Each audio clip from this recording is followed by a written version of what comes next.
Largest display of water lanterns sa Pampanga, nagtala ng bagong Guinness World Record. Tunghayan sa report. Nagliwanag ang nasa 12 ektaryang lawak ng man-made lake na ito sa Mexico, Pampanga. Libu-libong water lanterns ang sabay-sabay na pinalutang dito na may mga nakasulat na wishes at messages. Ang magpartner na ito, world peace at love ang hiling para sa lahat. Stop the war and spread love.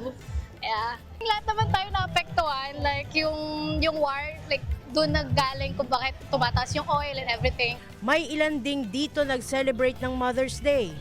I wish ko more happiness in the family, peace, joy, love, and contentment, local and international travels with family.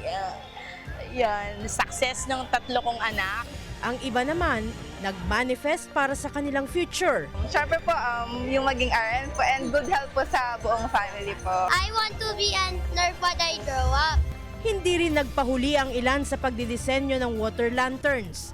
Pati mga chikiting, game na game din sa pagpapaganda ng kanilang lanterns na gawa sa biodegradable materials.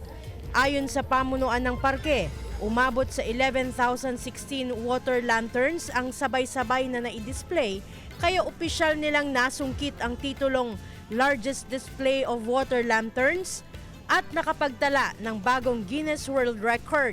Why don't we do it something like on a Mother's Day? Kasi nga, di ba, Lumina means light.